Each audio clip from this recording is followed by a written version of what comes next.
Добър вечер на всички и благодаря ви, че отделихте от времето си да присъствате тук на събитието и на лекцията, която ще ни изнесе колегата Еспер Дал. Няколко думи чисто организационно. Ако се нуждаете от превод, има устройство за симултантен превод. Моля тези от вас, които имат нужда, да се обслужат. Нещо, което ни събра днеска е конкурс, който проведе Столична община съвместно и с подкрепата на посолство на Кралство Дания, лично посланника е тук с неговата съпруга, за организиране една добра идея и концепция за пешеходно преминаване между двете части на Южен парк, втора и трета част. Нещото, което е част от общата стратегия за подобряване на пешеходната и велосипедната свързаност в града. За да може да проведем този конкурс, ние направихме максимално много усилия с колегите от професионалните организации, с университета. Така че нашето задание е да доведе до един добър край. Надявам се утре, когато се обявят резултатите, вие да останете убедени, че този конкурс е имал смисъл от него и наистина той трябва да бъде реализиран и да има своето продължение, за да остане едно наистина съоръжение, което свързва, което има своята символика в града, да даде възможност да бъде реализирана. Конкурсът се проведе с изключително авторитетно жури, колегата Еспер Дал от Копенхаген, колега от Истанбул, който отговаря за тяхната агенция по планирането, мой приятел Милутин Фулич от Белград, който се отзова на поканата като бивш главен архитект на Белград. Професионалните организации, разбира се, Камара на архитектите, Съюз на архитектите в България, Камара на строителите, Камара на инженерите в инвестиционното проектиране, Университета по архитектура, строителство и геодезия. Успяха 2 дни след много тежки и изключителни трудни дискусии да стигнат до крайното решение. Надявам се утре да всички от вас да проследите това събитие. След тези няколко уводни думи ще дам думата на посланника на Кралство Дания, негово превъзходителство господин Ес Брогард Нилсен, да каже няколко думи. И след което за това, за което сме събрали, колегата от Копенхаген да разкаже за своя опит в планирането на градове, които са обърнати към транзитно ориентирания дизайн и градове обърнати към хората, не към автомобилите. Ваше превъзходителство, заповядайте.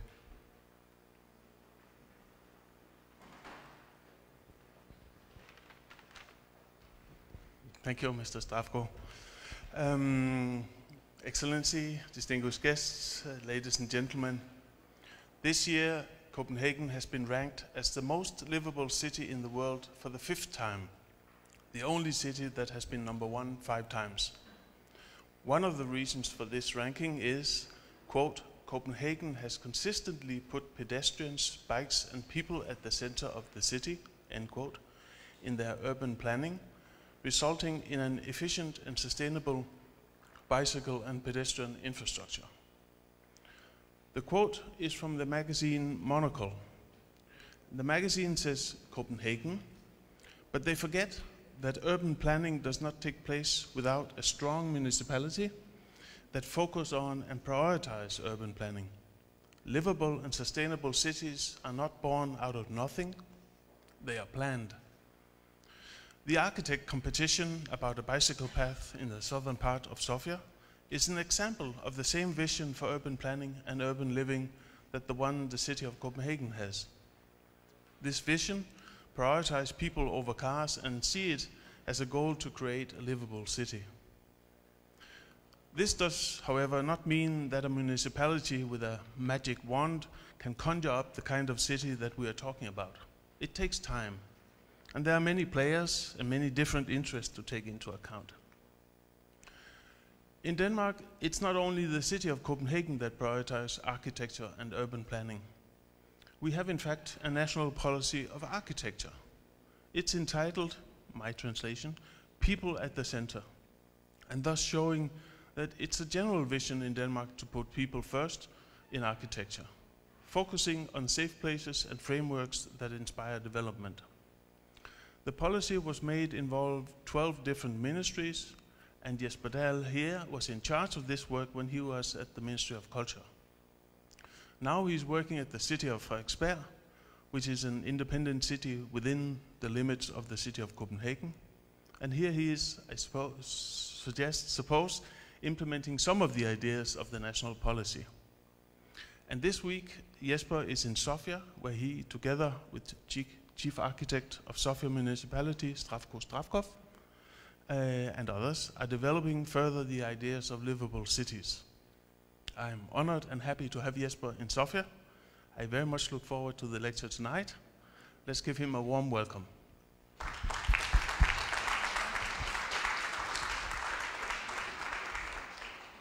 Благодаря и давам думата на Еспер, който наистина от няколко дни е в София и положи така доста усилия в работата си в това трудно за взимане на решение жури. Давам думата Еспер. Thank you very much, and thank you for the opportunity to come here and join the work with good colleagues in the jury, and to come and talk a little about what we've been doing in Copenhagen the last many years. You have a beautiful city here. It's my first time in Sofia, and I was really grateful to be able to join this work because and see your city. And when you have a beautiful city, you can always create good environment because then you just fix the urban spaces. And we did the same in Copenhagen through the last 75 years, and that's of course I've only a little part of that development, but I will start from the beginning, though His Excellency, my old friend, yes, the ambassador has already told a little about me and the context. I will quickly jump into. The Danish context is, of course, situating here as a link between the North Sea and the Baltic Sea, which give us an historically way of traveling, which is by boat. Because we are surrounded by water, we have one of the longest coastline compared to the size of the country. So historically, urban mobility was by ship. And what you see here is the royal yacht, because Her Majesty the Queen always traveled by boat when she go visiting every summer different cities in Denmark. Having this coastline, most of the cities are situated at the coastline, so she go by boat. But what you also see here is a lot of bicycles on a highway bridge. And how's that? Yeah, the explanation is that this is not a regular day, it's a stage in the bicycle race Tour de France. Because this summer, Tour de France started in Denmark. The first 3 stages was in Denmark. And that was to celebrate that Denmark also is a bicycle country. So we have them passing the Great Belt Bridge, and of course some of the great shipping companies took the advantages also to make some product placement, being on air on the whole world. Copenhagen was celebrating the first stage, and everybody was on the street cheering, even though it was pouring down.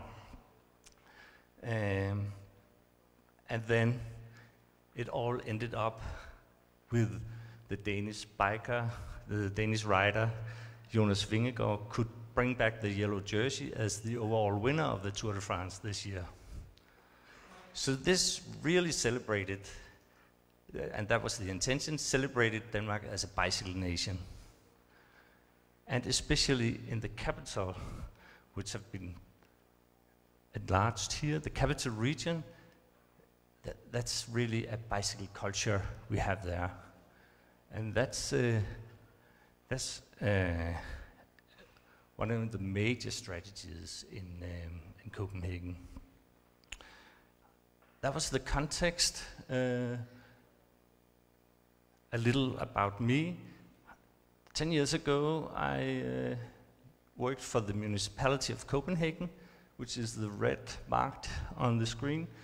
I was head of an office called Architecture and Urban Spaces, and had then the opportunity to make the architectural policy for Copenhagen. It has since been replaced by a new one, but this was in my time. And as just told, then later I worked for the government in the Ministry of Culture and was in charge of the Danish architectural policy, the national architecture policy, which we translated putting people first, almost correct. And now I work for the city of Frederiksberg, and this is a little enclave in the city of Copenhagen, in the central part. And here I'm heading the Office of Urban Development. Also here I've been in charge for the architecture policy of Frederiksberg. So that was all about me. But this situation with two municipalities maybe needs a little explanation, but as you see here, this is the city of Copenhagen, the municipality of Copenhagen, with approximately 620,000 inhabitants. And inside here we have an independent municipality, the city of Frederiksberg, with approximately 105,000 inhabitants. That makes Frederiksberg one of the densest cities in Northern Europe, because we are totally surrounded by Copenhagen and have it's at 1/10 of the size of Copenhagen, but almost 1/5 of the population. And compared to that, the overall capital region of Copenhagen has 1.8 million inhabitants, out of a total Danish population of 5.6 million.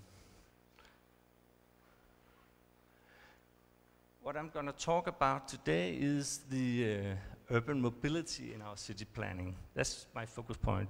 And I will introduce to you a 75-year-old strategy that was made after the war to manage the development of the capital region. I will also show some cases, of course, from the cities of Copenhagen and Frederiksberg. See, the plan that was introduced in 1947 is called the Five-Finger Plan. And the idea of the plan was to avoid urban sprawl as concentric circles around the center, but to keep green spaces close to the center. Actually, a little like you have done here. So they took advantage of the existing railroad lines that was stretching out to the neighboring cities, 5 cities in total, and then the development should follow these lines, keeping the green spaces between the fingers, and direct the development, the suburbs, in the direction of the neighboring cities. It was a little idealized when it came out. In reality, it looks like that. But you see the point. 5 fingers pointing to to reach the neighboring cities, and this is how it looks today, because it's still the overall strategy of urban development in the capital region. And we have the 5 cities here at the fingertips, and we have Copenhagen and Frederiksberg in the palm of the hand. The existing train lines from the adoption of the plan has been there has been added a few lines, but it's pretty much like it looked like in from the beginning. Some of them have been stretched out. But what has been added is also highways. In the 50s and the 60s, we were also favorites of cars in Copenhagen, so we had to have highways as well, connecting the cities. But today, the development calls for bicycle highways instead, because a lot of people commute by bike to their job in the inner city. And we also need recreational paths to connect the green areas between the fingers.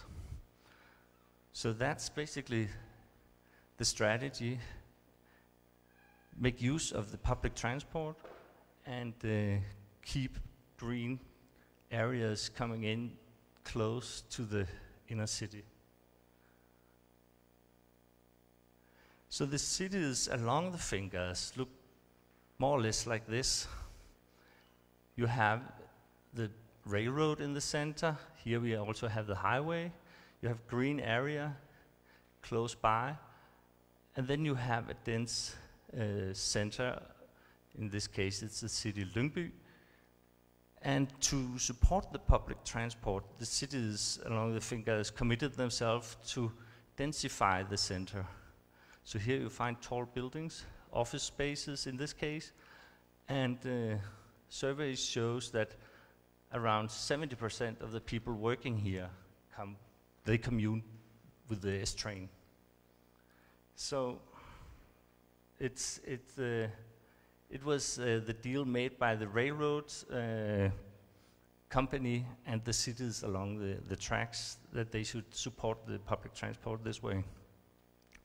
So what you see in the countryside and in the inner city is this electrified S-train running from the suburbs to the inner city and creating these high lines here. Only in this medieval city the train goes underground. Then in the 60s, the government also tried to add highways to the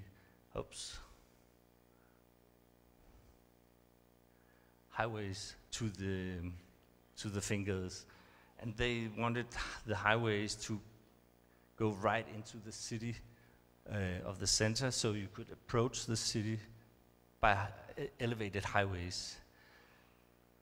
This created a huge protest because you demolished a green space with a creek and erected a elevated highway like this, and of course the neighbors were very much against it. So it ended up this was the only part of that plan that was realized. Look at the date, 72. I'll come back to that later. A lot of things happened in the beginning of the 70s. One thing that happened was that this man, Jan Gehl, an architect from Copenhagen, came out with this very famous book, Life Between Buildings. And this book have had an enormous influence, not only in Denmark, but in the rest of the world, communicating ideas of how to make a livable city. But I understood that Gehl have already been here in Sofia a couple of times, so many of you will be familiar with his idea. So I won't go deeply into that, but just say that we also, of course, make use of his research and his work in Copenhagen. When I was in office in the city of Copenhagen, we made this together, an urban life strategy for Copenhagen, together with the office of Jan Gehl. Jan Gehl had a lot of research, both from how to make bad environments, but also how to improve environments. Because already 10 years earlier, the city of Copenhagen decided to pedestrianize the main street through the city. And in the beginning, all the shops were protesting. They were sure they would be running out of business if they didn't have car traffic to support and to bring customers into the city. But in a few years, it ended up that these shops were the most expensive rents. It was a big success for the retailers to have this atmosphere that it created to get rid of the cars.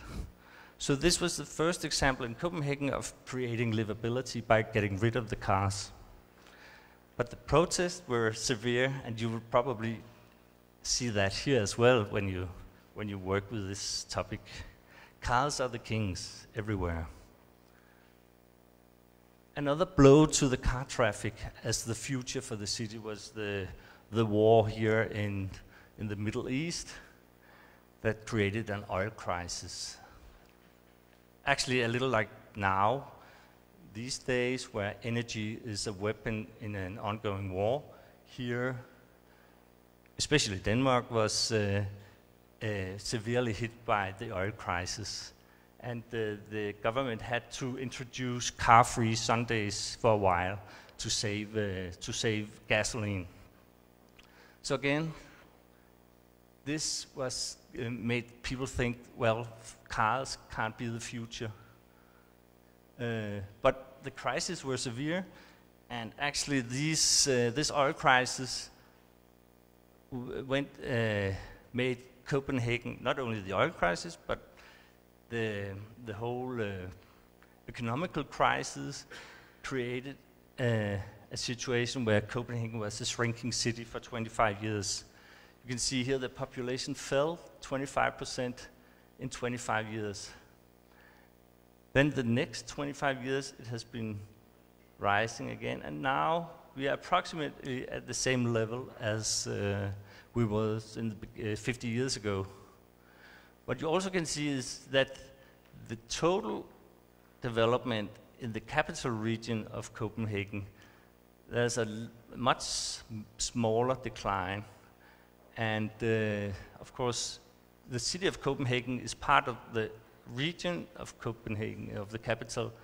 So when the decline here is much smaller, it also means that people move from the city to the suburbs. So it actually shows that the finger plan works. People are distributed from the center to the suburbs. What happens now could be then the inverse, and in some intent it is. It's the empty nesters who now move back to the center to enjoy life and city life. But it's actually not the main reason for this rise. The main reason here is that the families stop moving out. Here the family would move out when they had kids. They stopped doing that, and now this is mostly babies being born. This is the main reason for this rise in population. But here, at the bottom, in the mid-90s, the city was broke, and something had to be done. And again, mobility was one of the answers, because in the mid-90s, they decided to invest in a metro system. First, a line connecting the airport with the center, and a new development here with the center. And then the next generation of metro was this underground ring of metro stations. So the metro connects the center of Copenhagen, the city of Frederiksberg, with this new development and with the airport. And in the same time, the link between Denmark and Sweden was made from the airport and to the city of Malmö. And this link made it possible to join the two harbors of Copenhagen and Malmö. So actually all the industrial traffic to the harbor in Copenhagen was moved to Malmö, and the harbor could be developed. And also this new settlement here, Ørestad, was developed. And this was because the city was broke, so it needed money to this development and this investment in metro. So the money came from developing the harbor and developing this Ørestad part of town.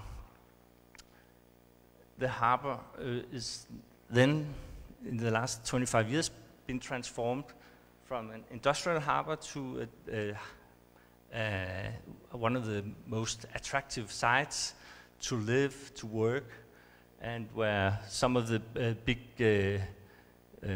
national buildings, the National Library, the Opera House, and the National Theatre has been placed here by the government. To support the development in the harbor, they also needed more connections across the harbor. These are both opening bridges for cars and bicycles and pedestrians, but the new bridges have all been pedestrian and bicycle bridges. Here also opening bridges, and here again very neat designed, and as you see, very popular, making it much easier to cross to these new developments at the harbor front. We have this one, some will recognize that, and we also have connecting bridges. It's also created an issue here, because we're still a nation of sailors. There's a lot of leisure sailors in Copenhagen, and they were not fond of all these bridges. They felt trapped behind them, even though they opened every hour. So there was a conflict between these two mobility forms. But basically, it was a success. We also introduced a new way of mobility with these kind of vaporettos, like you have them in Venice, sailing up and down the harbor front, like you know from the Canal Grande in Venice, and with the bus stops on either side. They run with the same ticketing system as the buses, have the same color, and runs with a regular schedule. And another way of crossing the harbor. And then the development gave opportunities for leisure. Since the industrial harbor was moved, we could now swim in the harbor. You can do kayaking and other beautiful things. And especially all the harbor front was made accessible for pedestrians and bikers. Another thing was to try to preserve some of the industrial reminiscence. Here's old silos. And here you can see the northern part. It was one of the latest development. When the architectural firm Kobe won the first prize, they had made this illustration of the future, being a view from here with preserved silos again. And the politician would say, yes, it looks very nice, it's a good plan, but this is unrealistic. You will never have so many people along the harbor front. And today the architects would say, yes, we were wrong, because we underestimated how many people who would actually go there. Here's some example, an old shipyard being converted to businesses and dwellings. We have an old chemical industry being converted again with reuse of the silos and a new connection. And we have here old warehouses at the harbor front, some of them preserved, and then both businesses and dwellings added as a mixed city. In Frederiksberg, being an enclave completely surrounded by Copenhagen, we don't have a harbor, but we also have industrialized areas and former industrial areas, and we had the railroad taking up a lot of space, making this a backyard. This have now been transformed due to the metro line that now goes underground, and before we had the railroad that developed Frederiksberg as an industrialized city. Now we have the metro developing Frederiksberg as a knowledge city. This area is now a business university campus, completely integrated in the fabric of the city. And the green area here is part of a cycle highway going through Copenhagen into Frederiksberg. And here you have the campus, the city campus, looking like this. And behind this pine tree, you can see the bicycle highway running here. Here's a pedestrian area. Here you see thousands of bikers every day. And right at the city border between Copenhagen and Frederiksberg runs a heavy trafficked road, and therefore they needed to bridge over with for the pedestrians and for the bikers. And why are there so many bikers? Yeah, because there's a lot of advantages. It's good for the climate, it's good for the health, it creates less congestion and gives more space to the urban spaces. But when you ask the bikers why they go by bike, they would answer it's because it's easy and simple. That's the main reason. And then it's also a habit and it's good exercise. From a society point of view, the health aspect is very important because the money you invest in bicycle infrastructure, you don't need to invest in hospitals because it really, surveys have, researchers claims that if you go by bike every day in your whole work life, you will live 3 years longer than otherwise. So that's also, maybe it's not necessarily easy to count in monetary wise, but it's something people would like to invest in. The infrastructure is the highways, paths and lanes in the city, and bicycle parking. So we get rid of the cars, but then we get the bikes instead, and it's also an issue to cope with. Just go to Amsterdam, and you will actually they will talk about bicycle pollution. But see, and a small but important thing is to have the bike lanes on the right side of the parked cars, because if you have the bike lanes on the left side, you will have accidents all the time. And then here, when you have a side street, you prioritize the bike lane and the pedestrian area instead of prioritizing the car. So people go by bike, all kinds of bikes, and in all ages, and in all kind of weather.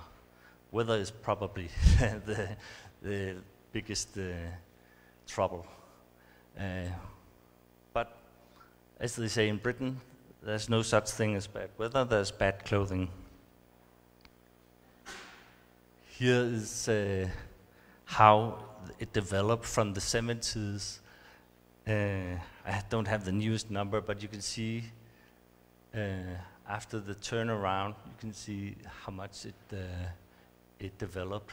And now the rush hours in Copenhagen is the bike lanes are more busy than the streets, and you actually sometimes have traffic jams on the biking infrastructure. The last project I will show you is a project that's cross borders between Copenhagen and Frederiksberg. It's this highway, elevated highway I was talking about before. It was the only part of this highway system that was realized, and now it sits here going through the two cities, Frederiksberg here, Copenhagen here, and divides the city, and of course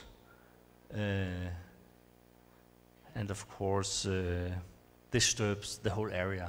When I put it in here, it's because in 2017 we started to make projects to deal with the situation. Here you see it from another perspective. We even have a High Line train track coming over the elevated highway. So it's really cutting the city through. And of course have a huge impact on the neighborhood. The first phase of the project was to deal with this wasteland under the bridges. For many years it has been a parking place, and of course a popular parking place for those who needed that. And when we started to remove them, there was protests, of course. But we made a deal with the government. They own the highway, and we, together with the city of Copenhagen, wanted to introduce new activities under the bridges. And I say bridges because it's important to see it's two separate bridges. I'll come back to why this is an important issue. Here we have tried to put in some activities for kids who want to play, do sports and things like that. There's also been different events, music events, kind of market events and so on. Very recently, a month ago, our queen was out there to celebrate the project that had been made. It's the queen with the red hat, and it's our mayor with the red tie. A month ago. But it's also a point where we start the next phase of the development, because there's an eager by both of the cities to get completely rid of the highway, or to at least try to do something. And the government accepted the idea, but they had one condition. They want the same amount of traffic to be able to pass. So if we tear down the whole highway, we need a tunnel to go through.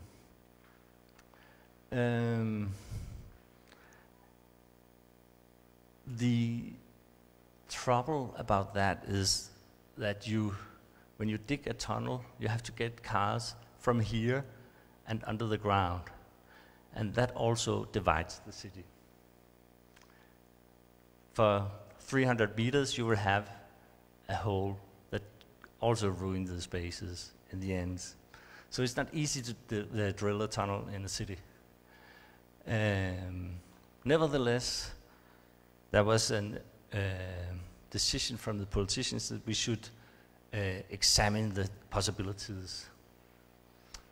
And we found out that there was 3 different scenarios.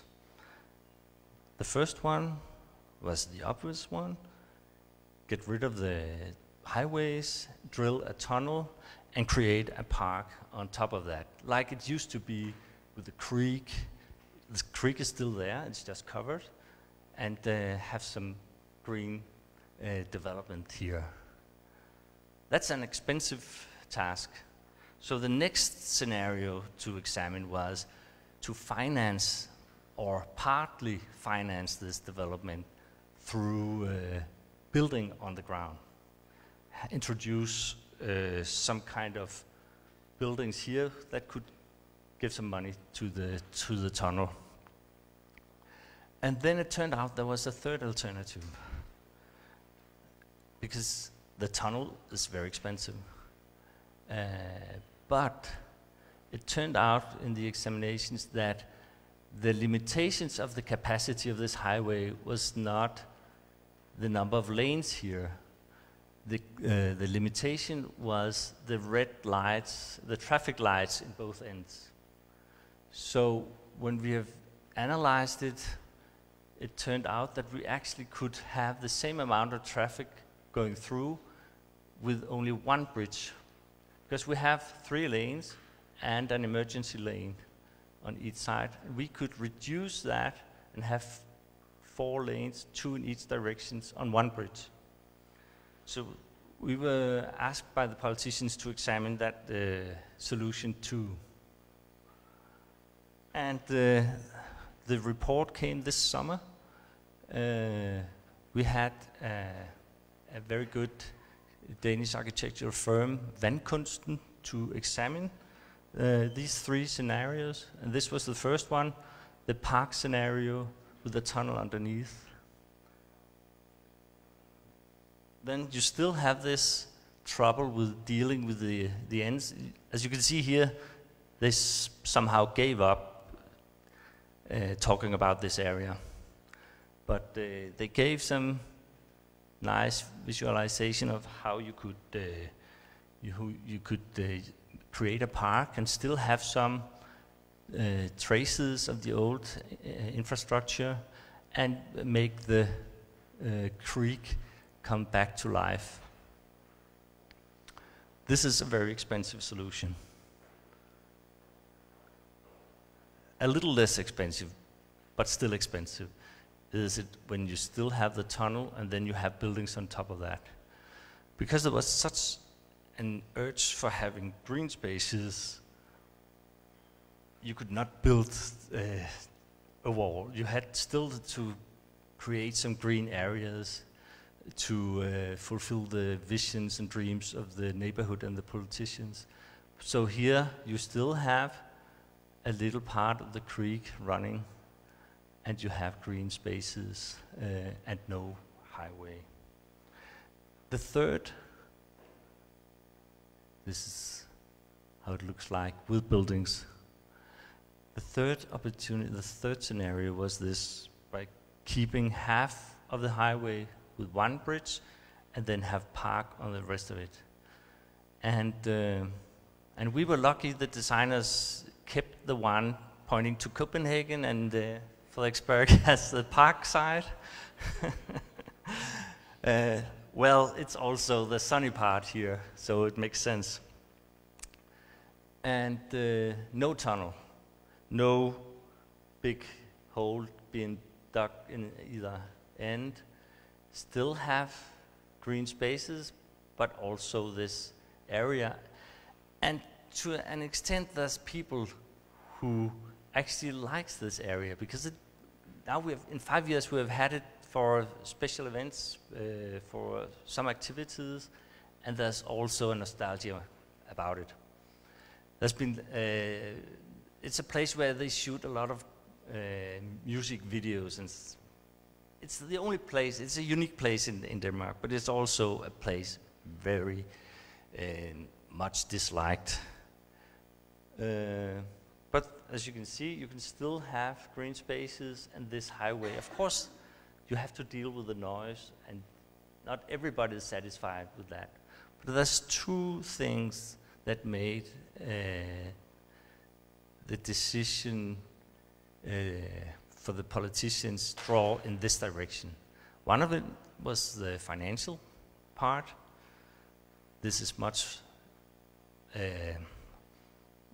cheaper than having a tunnel, because the government had promised the cities that the money they had to put into maintenance of this highway could go to the cities.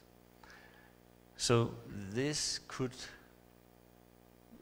was much more achievable. But the main issue here was actually the amount of carbon dioxide that it would take to drill a tunnel and develop a tunnel in concrete. When these numbers came up, the politicians decided for this this scenario. Although there would be people saying this is a compromise. You don't get rid of the highway, you don't get rid of all the noise, but you do have some green space and a creek. And actually, the neighbors here were in favor of this scenario, and I think they did it from a tactical point of view. This was achievable, the other one was unrealistic. So that's where we are today, and thank you for listening.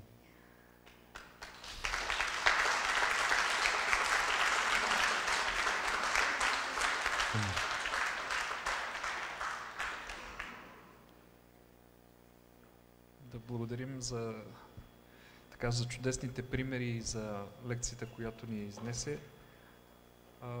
Тъй като имаме кратко време, мога да дам думата за няколко въпроса, ако...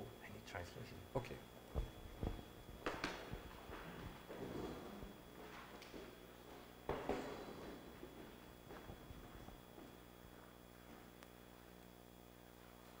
Ако някой от залата има въпроси. Само за превода да се вземе... Yes. Момент, Еспер, да се вземе...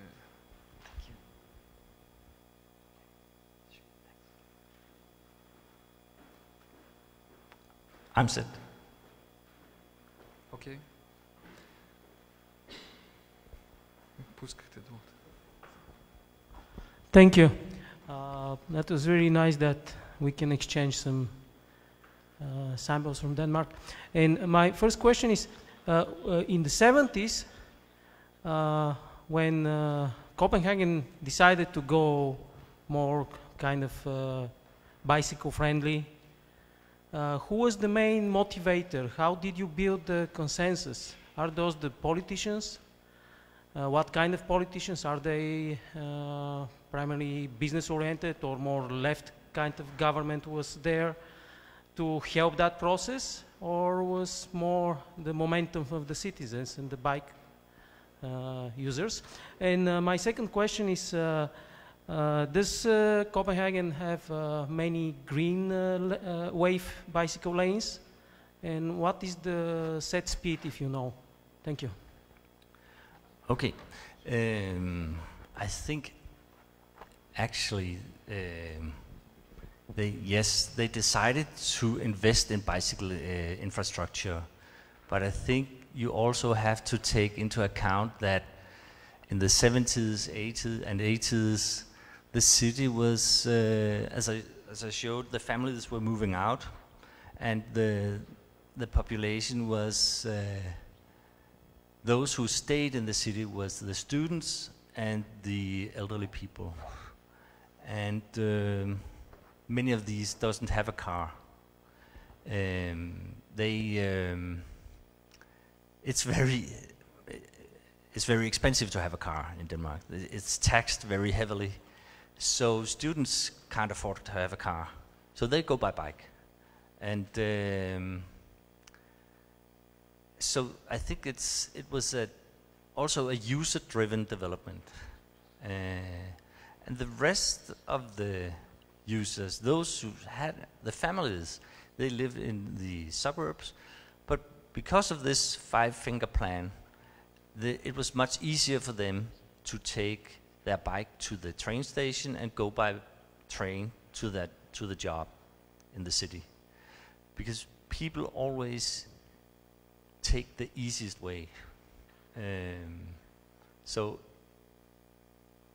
I think that was the driver in the development, and then the politicians supported that. They could see that it was well paid off to invest in the proper infrastructure.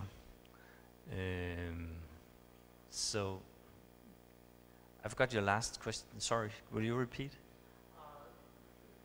How many? The speed? Bike, Yeah. do you have green wave bicycle lanes? Yeah. Yes, you in many parts of the city, the green wave is for the bicycles and not for the cars. So that's a priority as well. There's no speed limit for bicycles, but I think that's only a matter of time because the electrical bikes are actually being a hazard in the traffic. So.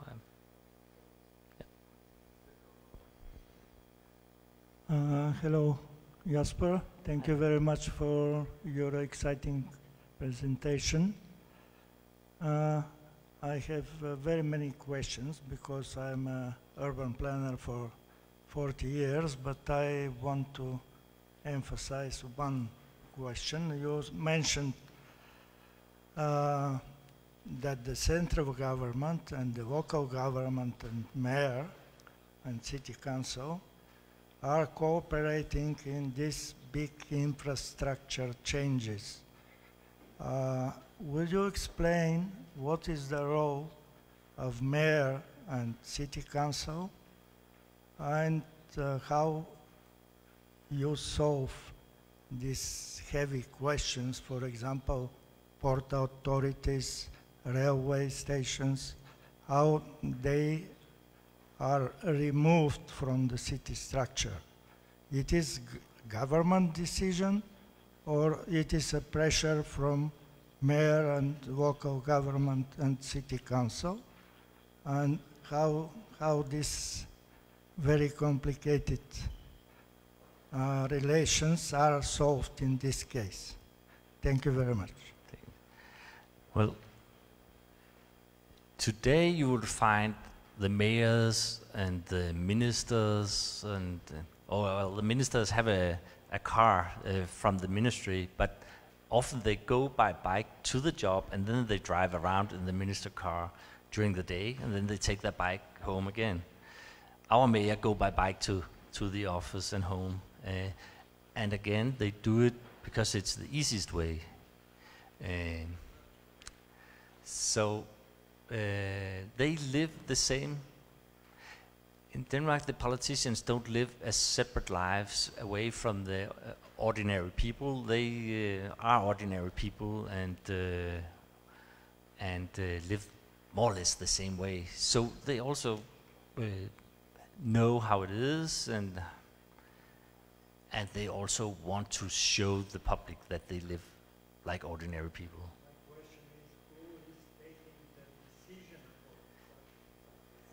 Well, it's of course there's complications. Like I show you here, we have 2 city councils and a Ministry of Transportation who needs to agree on what way to go on this elevated highway, and that's not easy. And the ministry, when we started talking about this half solution, the people, the civil servants in the Ministry of Transport thought we were crazy because what was the point of getting rid of half of the highway? But then political pressure changed that. Dialogue with the mayors and the minister was helpful. But it is, of course, when many administrative organizations has to work together, it's not easy. But you need a lot of coffee. You need to drink a lot of coffee to solve that. Yeah, thank you very much for the presentation. You mentioned that there were protests from the part of the dwellers, which in my mind means somehow that the decisions were taken without their consensus. Mm-hmm. And I was wondering what kind of policy do you have in terms of having public participation in and information in the projects that you are putting forth, and whether the community shares a certain power as well in the decision-making process. Yeah. Thank you. In the first phase of this project, it was done in the as part of an urban regeneration project. That's a special type of project supported by the government, where you have a special setup. You have a project office on the ground. You have a lot of local involvement, and you have to obey to a certain setup from the government, because they support it financially. So there was from the beginning a lot of local involvement in the process. And this had then continued in the next phase, where we were discussing how to either get rid of it or develop the structure. So we have had a very intense dialogue, and that's why I know that they are not against this half solution. They actually are in favor of it. It started actually as a suggestion from the local community. Our politicians had only the two first scenarios in mind when they asked us to start, and it was during the process of involving the neighborhood that this idea came up. And they were the first one to hire expertise to make these traffic analyses that showed that you could reduce the structure and without reducing the capacity. So it's good you mentioned it, because I didn't. It's a good example of how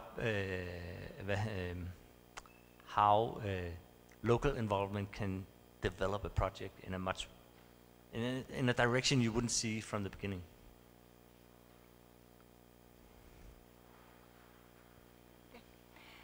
Архитект Дал, трябва да попитам, за да се върнем към конкурса. Just a minute.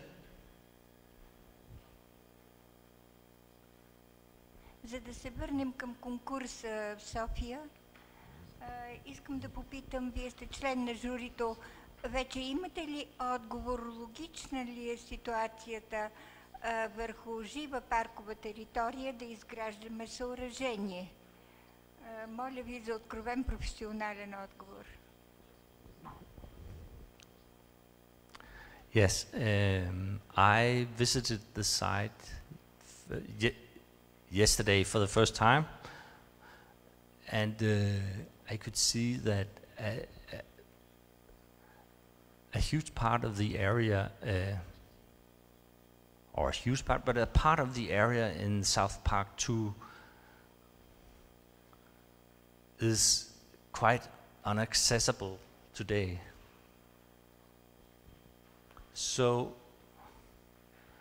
I think actually a link from there would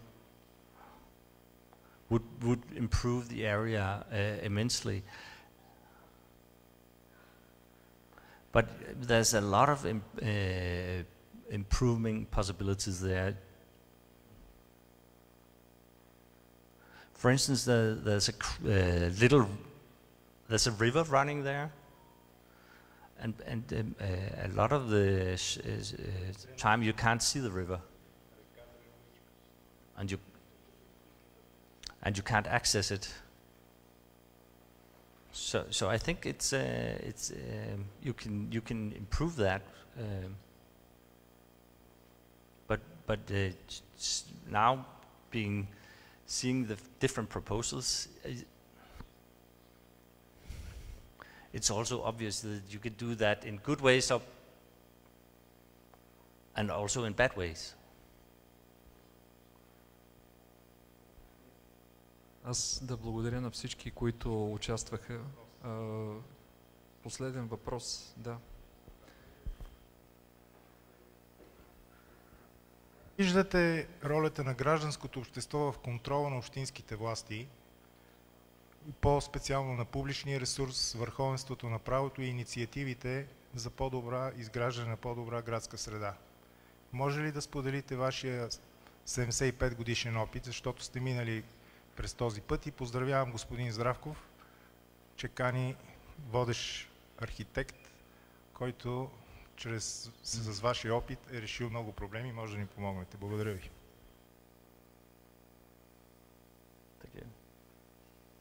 Thank you. No, I mean, I think we have been through all the discussions you probably see here in Sofia as well.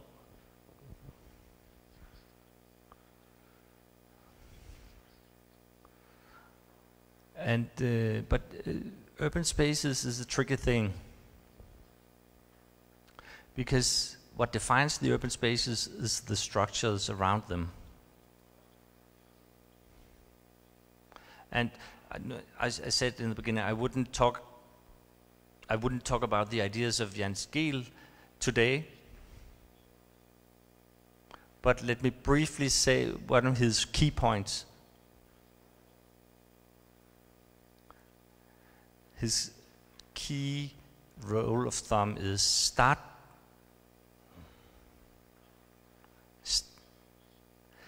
with an idea of what kind of urban life you want. Then you decide what kind of urban spaces creates that life, facilitates that urban life. And then as the third, you design the buildings that creates these spaces. So that is a point you need when you develop new buildings, new areas.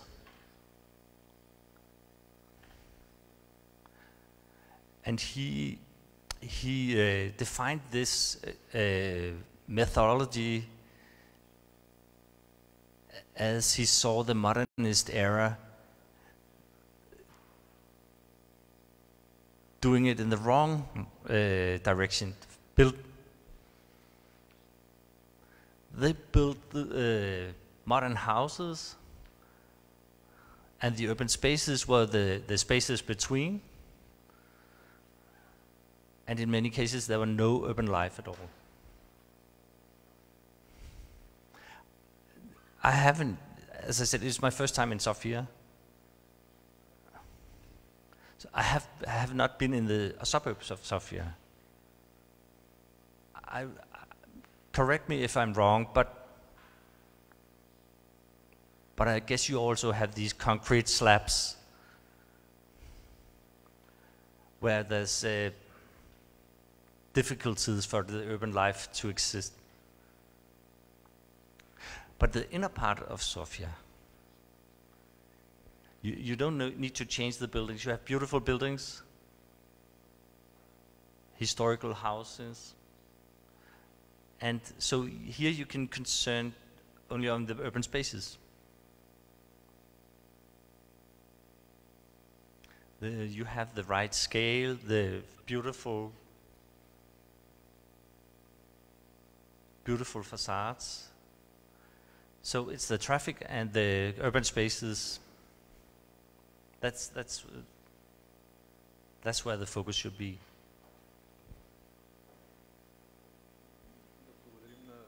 Нашия гост и наистина много го изморихме, защото те заседават вече втори ден и Ваше превъзходителства, благодарим и за подкрепата и за това, че успяхме така съвместно да направим и това събитие, пък ви уверявам, че утре ще се убедите, че проектът, който е избрал журито, е твърде щадящ и наистина има отношение и към градската среда, и към контекста на средата, и към запазването на парковата структура, така че наистина журито беше изключително затруднено да избере най-добрия.